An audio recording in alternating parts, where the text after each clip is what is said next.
Where the Road Takes Me with John Greene on C103. Well, it's a case of a rash-a-reach. We're back again to Buttevant for the third and final programme. The programme this evening has a distinct musical element as we head to McCarthy's Bar in the North Cork town to pay tribute to a character of renown, an extremely talented musician and singer, and a man who greatly enhanced the quality of drama production in the area in his own inimitable way. While still at school, he played with the hugely popular Michael O'Callaghan Show Band, and 32 years ago he founded the Carramee Singers. They're still performing and competing to this very day.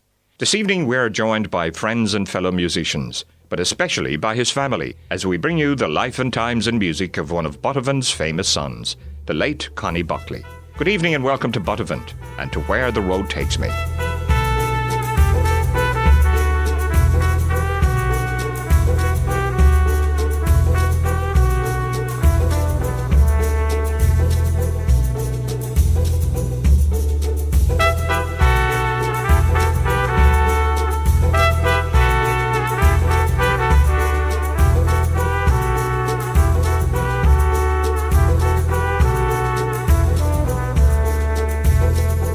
When it comes to remembering Connie Buckley, it's a case of so much to include and so little time to include it. So, where to start? Well, let's go back to Connie's school days and GAA days. Gabriel O'Callaghan was on the 1955 Buttevant minor hurling team with Connie. That year, the team won the North Cork Championship. So it's not surprising that Gabriel has a plethora of stories centring around their playing days and school days together.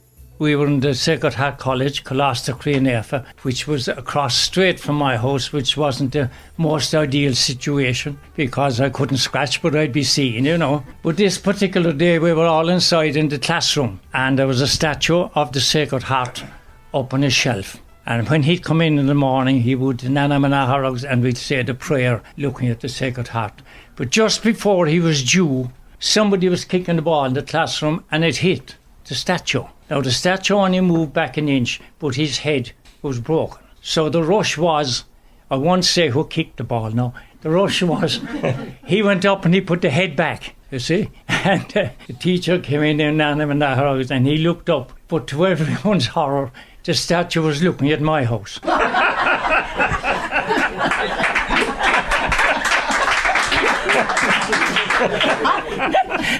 That morning I will never forget.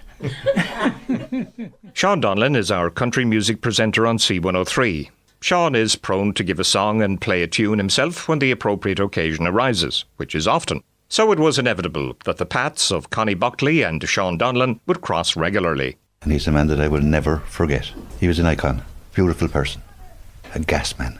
And he died unfortunately very young, but as Helen herself told me, he died when he was 60, but he lived 120 years in those 60. Great character. You spent a lot of time with him, I'm sure, many memorable moments. Memorable moments is right. We actually met over in Maudie Max long ago. It was the dance hall just outside Two-Pot House, new Two-Pot House as they call it there. Yeah, closed now, gone long ago. But he'd often pop in there for an old, little bit of sustenance, liquid. Rejuvenation. Exactly, yeah. I'd be over to see who was playing there. I was only after starting off on radio, you know, so you'd meet the bands that you had heard of it but never met, like, you know. That's where I met Connie. And then, in fairness, shortly after, Jimmy Bowen started the Rakes of Mallow. Now, this gave an opportunity to, maybe 50 or 60 lads over 10 years. He recorded 10 Rakes of Mallow in Brian O'Reilly's Fiona Studios in Fermoy. And he'd bring in a clatter of them at an appointed time, and you got one opportunity behind the microphone. That was it. And if you made a cut of it, sorry, no more. You know, that was it, out. No second takes. No second takes. No.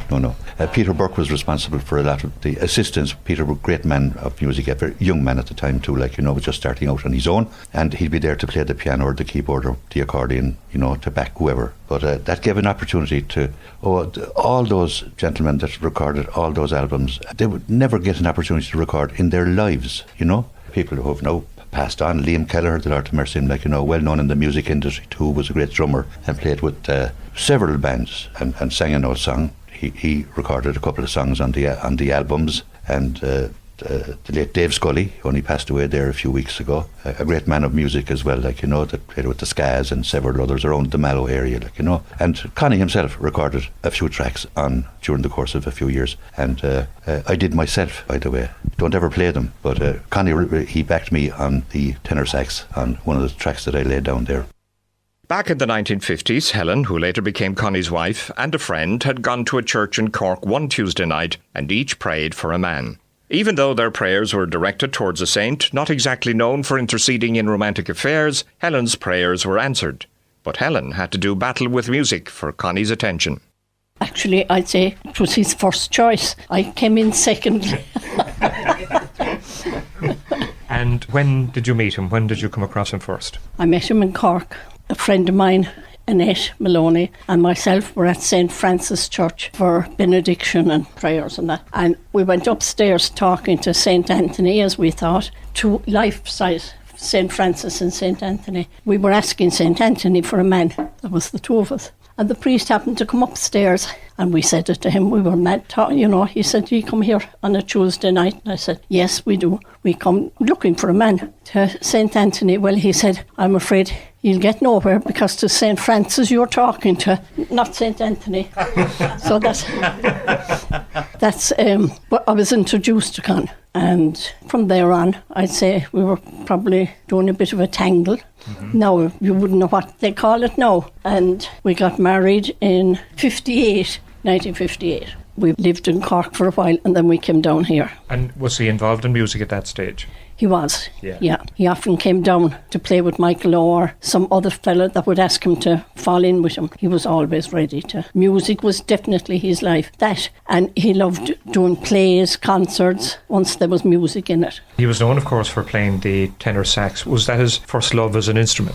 Well, he had the alto and the tenor sax, and he had the clarinet and whistles. He played them all at different times.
Connie Buckley playing a tune called Alpine Ride. Well, when Dixie's drummer Joe Mack left the band, he formed his own quartet. Joe, at the time, was on the lookout for a talented saxophone player. And who better to take on board but Connie Buckley? I know Connie of old. He used to play with Michael O'Callaghan band, and he was always a great character to meet on the road. You'd have a great old chat. But when I left the Dixies to form my own small band in 1992, and we were forming a four-piece band, Teddy Moynihan, myself, Christy Manny, the bass player, and we were looking for a sax player, and someone said Connie Buckley is doing nothing. And he's, a character, sings, plays guitar, or sings and plays sax and whistle and all that stuff. We gave him a shout and we got together and he joined up and we formed a nice quartet. And how would you regard him as a musician? He was very, very good. He had a lovely traditional style on the whistle and very knowledgeable in different dance routines. I think he had a collection of Victor Sylvester records at home, which the musician, like for all dances over the years. Victor Sylvester had a dance orchestra, and Connie, I think, had a selection of his records. And you'd name out any particular dance or rhythm, and Connie would have it. I suppose tenor sax was his main instrument, but also alto sax and... The alto sax and the tenor sax, yes. What's this about his resemblance to Padre Pio? Well, he had a beard and he had a sallow complexion. I would question his origin. I think he had cousins or ancestors in America because he had an American passport as well. But he had a very sallow complexion. And we went to America to play at a festival up in the Catskill Mountains. A lot of old deers there, you know what I mean? I'd say, now, ladies and gentlemen, introduced direct descendant of Padre Pio. And at the end of the show, they all wanted to come up and touch his hand and and have him tip their heads and all that. And they actually believed it? They did, yeah. Very gullible. And what sort of venues were you playing that time? Well, the main venue would be in a place called Leeds up in the Catskill Mountains. And they'd put up a marquee up there, hold about 5,000 people, and there'd be a whole selection of Irish bands and American bands, and it'd go on for 3 days. So that was roughly it, and we might do another 1 or 2 gigs down in New York then to fill in the time. The nuns in the convent in Buttevant played a huge part in attracting young people into music, song and drama. So many people who can sing and play an instrument today can usually thank the nuns here in Buttevant for nurturing their talent. Helen Buckley says her husband Connie was no exception. They were very good in teaching music, and Con was supposed to be learning the piano and he was playing some particular song for himself. The nun came in and she reported him to his mother. So that finished that. He had to keep doing his practice and all the rest. And when did he join Michael O'Callaghan then? He was young when he started with Michael. He was young. Don't ask me what age. He was, I suppose, 15, 16, when he should have been at school. But he often played with him then. Music and dancing, of course, was huge in those days. Oh, yes, very much. There were always great bands. There was no such thing as one-man bands at that time. There was always definitely 2 or 3. Yeah, he played in the best of places, really, and he loved it. He'd be going an hour and a half beforehand in case there'd be flash floods or some stoppage that he wouldn't get there in time, and he liked to blow in the sax and that before they start. And it would be 2 hours after talking, because he was great to talk. And even the girls, he'd want one of the girls to go with him, just for company, and they'd be saying, "No, I done it last week, it's your turn to go now." So none of the girls. Well and good if he finished and that he'd come home, but no. That time, I suppose, musicians, they were out nearly 7 nights a week, especially during the summer. Well, he wasn't. He actually used to play, and he'd come home and go to work. He might have had 3 or 4 hours sleep, and he'd go to work. He worked at George Osborne's, the oil, and maybe when he'd come home in the evening, he might have an hour's sleep and gone then. The programme this evening comes from McCarthy's Bar in Buttevant as a gathering of family and friends pay tribute to musician and singer, the late Connie Buckley, who, by the way, puts the finishing touches to part 1 with Acker Bilk's tune Stranger on the Shore. Rejoin us for part 2 in a few moments.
road takes me with John Greene on C103.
The late Connie Buckley playing a quick step selection. Welcome back to part 2 and programme 3 from Buttevant.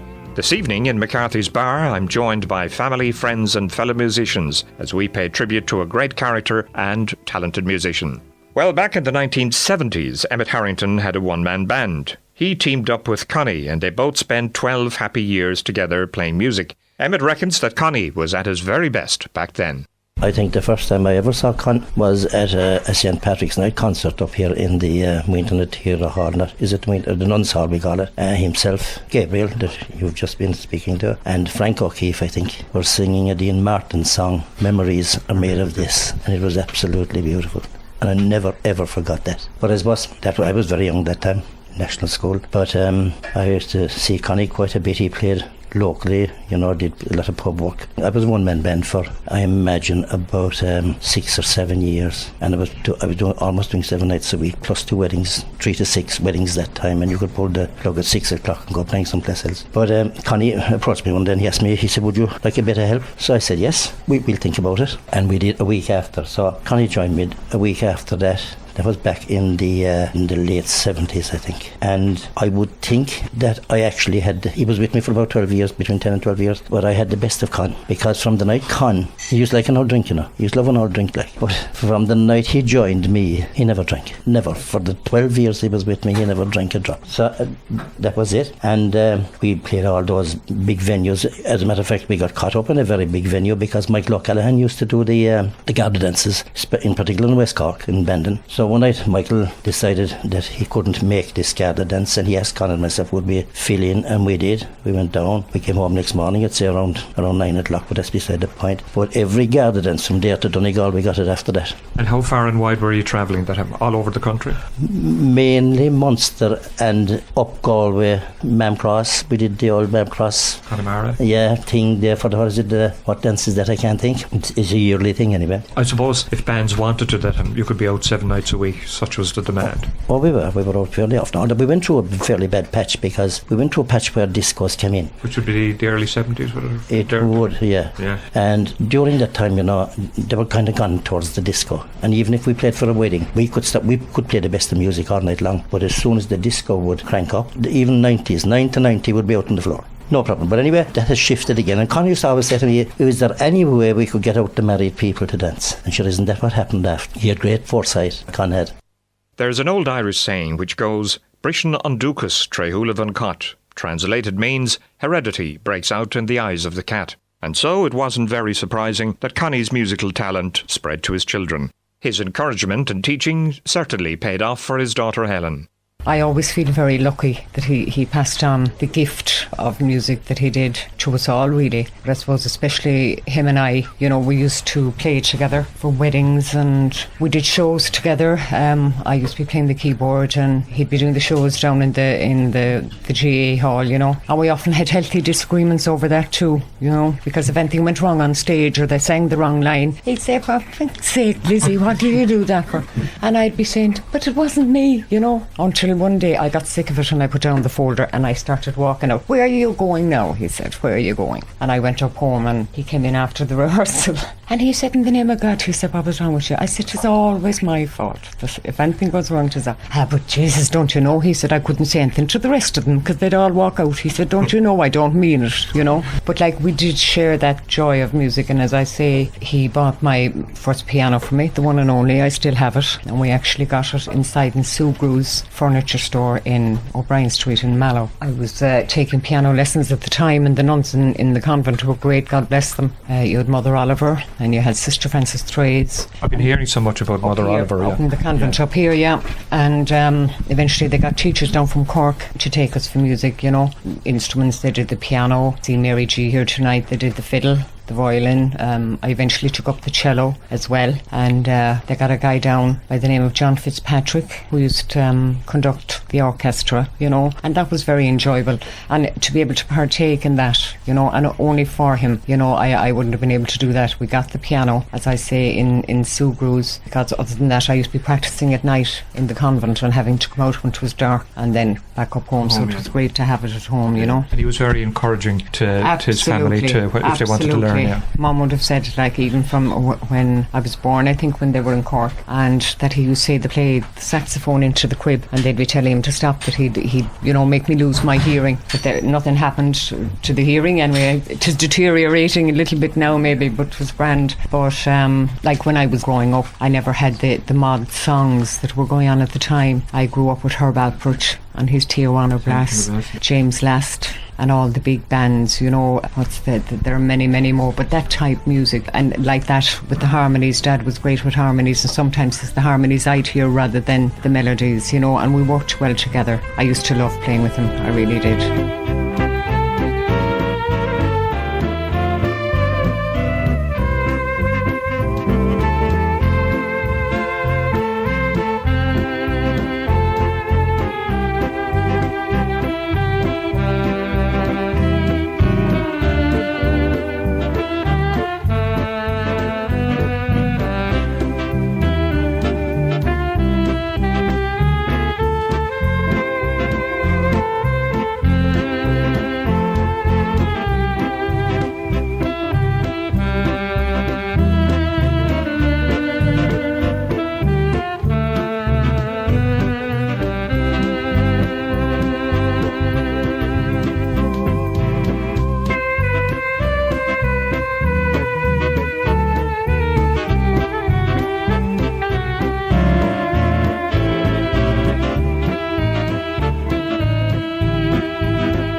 Quick step selection played by Connie Buckley, whom our programme evolves around this evening.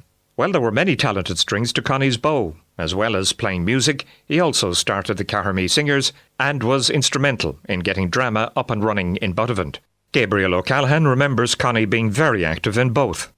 We used to have concerts in Buttevant to raise funds, and then we went to the drama festivals in Killarney and in Charleville. And what type of shows were you putting on? Well, we were doing the old type shows like the New Gossoon. We would maybe do a one-act or a three-act play, and that would be surrounded by comedy. Now, around that time, there was four of us, and we fancied ourselves. And Connie was one. Connie was tremendous with harmonies. Absolutely, he'd harmonise anything. And Jack Sheedy, Frank O'Keefe Mallow, none of those are with us now. I'm the last one standing. And we called ourselves the Harmony Makers. And we did shows, and the concerts that were there, we would. He was a vital part of that. The one thing about Connie was that Connie played alto sax, tenor sax, baritone. He could play soprano sax and clarinet. Now, of course, he learned from the maestro, Michael O'Callaghan, who was tremendous alto player.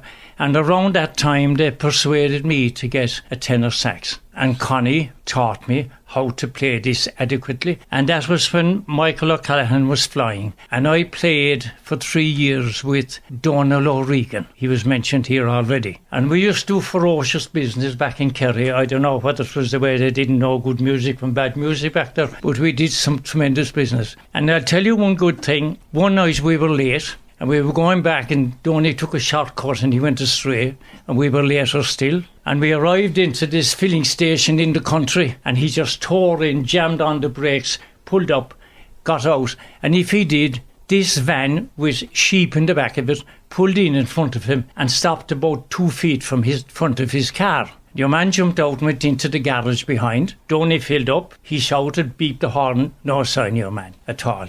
So he sat in, and Michael Cronin of Mallow, who was drumming the same night, was in the back. And he said, what way we fixed behind Michael? He said, back away. So he backed away into the SB pole. Broke his lights on the back. Got out and did the Highland Flynn around the car, and the air was blue. No one took any notice of him. And he got in, he drove away again. And there was silence in the car for 10 minutes. And then Michael Cronin said, excuse me, Donny, he said, can I ask you something? Donny said, what? He said, wasn't that a queer feckin' place they put the pole?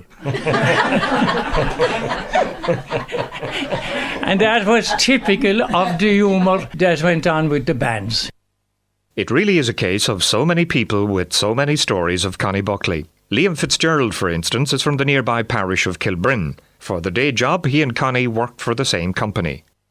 Well, I first got to know Connie when I was working in Buttevant Concrete, which Emmett Harrington referred to there a while ago. And Connie was driving an attic there with a crane on the back for lifting off and on these concrete products. But he got broke down below near Bandon one late wintry evening, and I was sent out I was a mechanic there, and I was sent out to fix the truck. And it took a bit of time to get this truck mobile again, and I got it going here, and Connie said to me, he said, "Oi, Fitzy, are we getting expenses for the car, for driving down?" I said, "I am, Connie." He said, "We'll make a few bob tonight, so." And he lifted my car with the crane up on the back of the truck, and we all came home in the truck.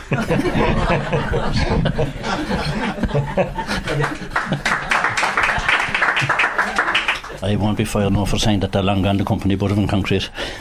But that led on in. I got to know Connie through music a little bit, and I was involved in I'm from a little parish back further from here by the name of Kilbryn, and I used to have a yearly competition that was known as Tops of the Parish. So I got Connie to produce our section of the parish one year, and I won't go into detail of what he used to say and call us for our bad acting and everything, but you know, it was quite humorous looking back at it now. But we didn't win or anything, but that was my first and very enjoyable time meeting Connie through music. And he was a quite good producer, I'd say, as well. Well, his production was very simple. You just done what you were told and no more. From McCarthy's Bar in Buttevant this evening, we pay tribute to musician and singer, the late Connie Buckley, with his family and friends. The tribute continues after the break, which we'll go to with Connie playing a Greek medley.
Where the Road Takes Me with John Greene on C103. Welcome back to part 3. Well, Sean Donlan from C103 is with us this evening. Sean is an old friend of Connie's, and he remembers a few, and I stress just a few, of the many bands and musicians that Connie played with. He also played, by the way, with Johnny McCarthy. Johnny Mac had the garage in Fermoy. He only died there last year, I think, like Johnny Mac. He'd be a brother of Jimmy McCarthy, the songwriter. Yeah. Of course, Peter Burke, Con and Emmett. They played the Greenwood Inn in Ardpatrick every second Saturday night. And Mick Delahunty, he used to play the other Saturday night, every second Saturday. In fact, Mick Dell died on stage in the Greenwood Inn in Ardpatrick. Connie also played with Hughie Cahill. Yes, another Buttevant man. Lived just across the road down here. Hughie had a band. Connie played with him. He'd be John Cahill's father now, who was the chief engineer with C103 and County Sound. And Cyril's granddad. Yeah. Another memorable man. You may travel the country the whole way around. Travel from Galway towards Sligo town, but you'll never see anyone wearing a frown west of the old River Shannon. The people of Connacht are friendly and free, from Castlebar to Roscommon. A place to be happy can be, is west of the old River Shannon.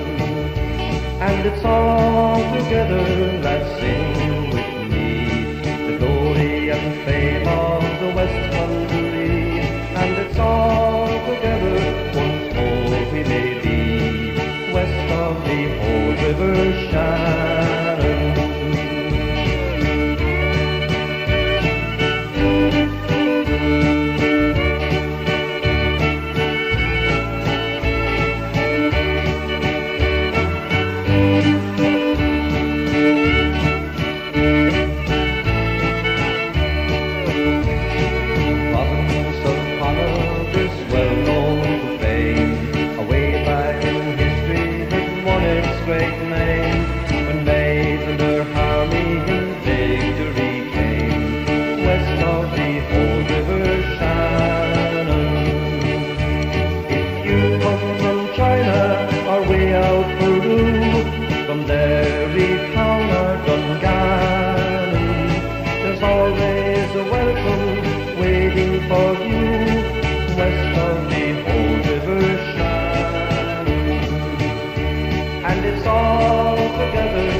From an old album called A Tribute to Con Buckley, featuring some of his recordings and including the likes of Emmett Harrington, the Rakes of Mallow, Chuck Winters, Brian O'Reilly and Con's son Tig. Well, Con's wife Helen obviously has loads of memories of her time together with Con. For instance, the day they got married is one that she remembers well. I do, very well. He was ready, only that he couldn't find the exit. Because I was late coming, yeah. And the priest did say to my mother, is he going to come at all? And Nana Buckley wasn't. That was Con's mother. She didn't attend because she wasn't well. But the rest were all quite happy, yeah. The day he proposed, did he go down on one knee or anything like that? Well, I'll put it this way. He was down on his knees as such, but wasn't proposing to me. And after you got married, then what band was he playing with then? He was playing with Michael O. Sometimes there was one or two in Cork, and I've forgotten their names really, that he used to go and play with them, you know. And he played with Michael O'Regan's band here. That was another big band from Buttevant, which was very good. And he started the Cahermee Singers. He did. First it had been the Oliver Plunkett, which Mother Oliver started. And then it was kind of a hit and miss, so he started the Cahermee Singers. But Guy Neal Lord mercy him, and Mary Guiney joined in with him to get it going. So from then on it kept going, just still going. The family loved the music as well. Yeah, they can all sing. Actually, when they were small and in bed, they were all together, 6 of them in the one room. They would be singing away, and you'd know as each one fell asleep, they were getting lower and lower, and then that was it. When we had plays and that, it used to be in our house usually, and there'd be a few that would be in the plays, or that would be in, and they'd be practicing. Or that time we had both concerts and plays, which were very good. And like that, they'd be put up to bed, and they'd want to come down, but they'd be afraid of me. They wouldn't put their foot on the stairs. I'd have been killed. Caramy Singers have been together now for 32 years. Over the years, they have managed to win many trophies, including the Philip O'Leary Trophy, the Blarney Perpetual Challenge Cup, and many more. It's a great achievement for a small choir from a rural town. The choir was started by Connie Buckley back in 1984, and Mary Guiney is a member of this group that came together initially for a fundraiser. The Caramy Singers was formed in 1984 by the late Connie, and it all happened really after Connie did a Christmas concert here in Buttevant to raise funds for the Malloy General Hospital. And the concert was made up of all local people, and the whole second half Connie wanted dedicated to a nativity scene. So he put us through our paces, getting somebody in, and insisted on all 4-part music, if you don't mind. So it turned out the show was a fantastic success, and it was from there then that the actual Caramy Singers started. They continued as a group, and they got in a conductor from Cork, and 6 months only after starting, the choir travelled to the Cork International Choral Festival, and they had great victory in winning the Philip O'Leary Trophy for the best 4-part Irish song. But that was only after 6 months. Only 6 months in existence, so it was a great start for the choir. And not only that, Philip O'Leary's wife is actually a Buttevant woman, so that was an added bonus. Double celebration. To us, yeah. So, as I say, the choir is still going strong and is now in its 32nd year. So this is a great achievement for a small town like Buttevant, but of course has always been abundant with music. And of course it has to be credited to the members who have kept going for years with it, and indeed to all the chairpersons up through the years. I started out with Connie initially, as we said. Myself, I did it for 18 years after him, for my sins from him. He put me through my paces, let me tell you. Really put you through your paces. He did.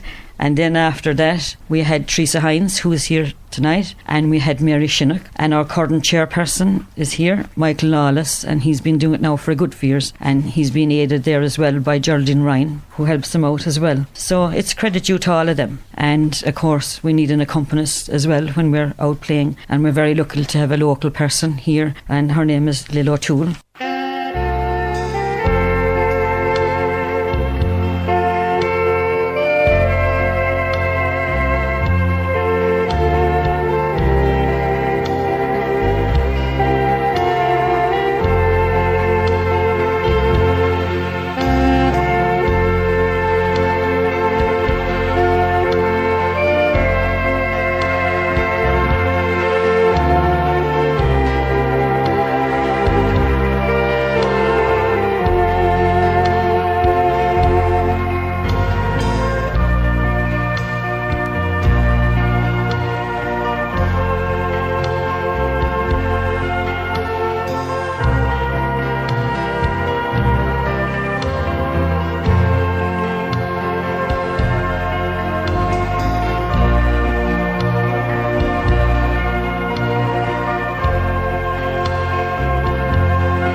Connie, Buckley and friends playing a tune called Chapel by the Sea.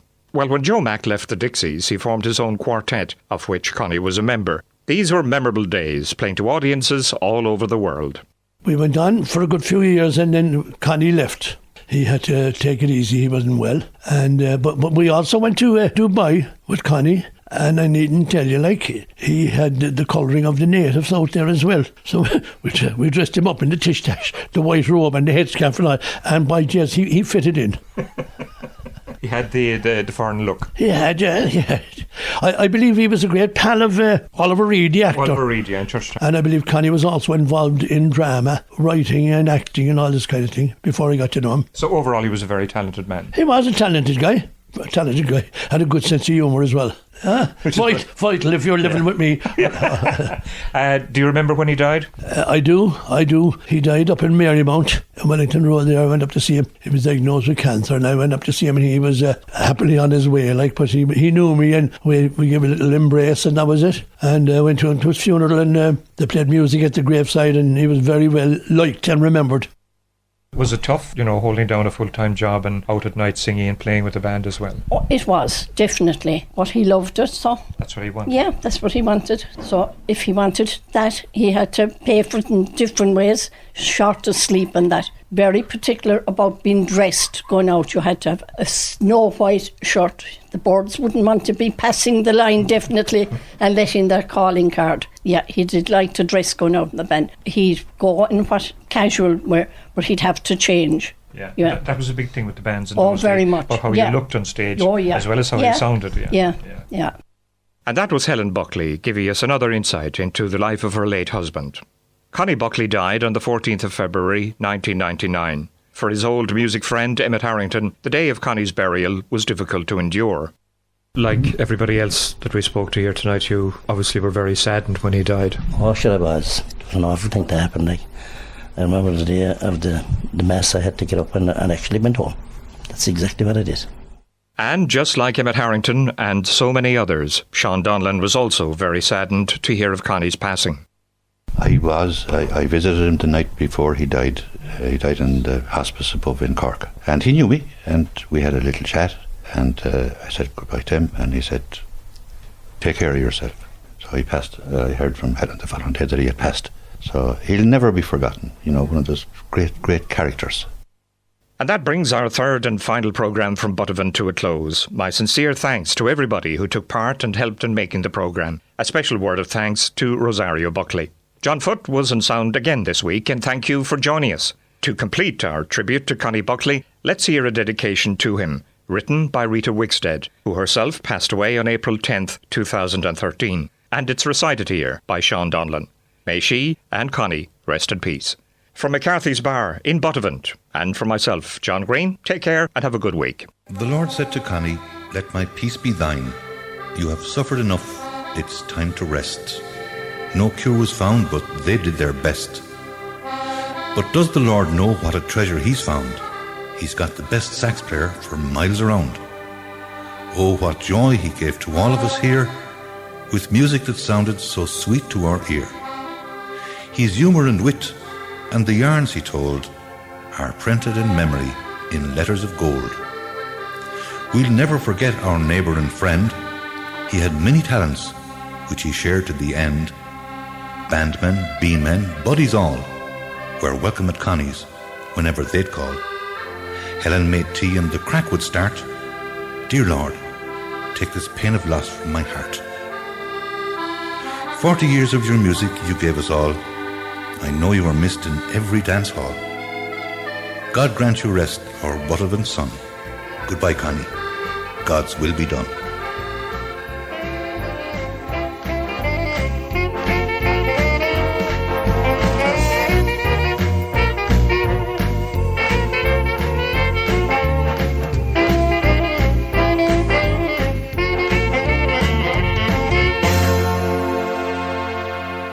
Where the Road Takes Me with John Greene on C103.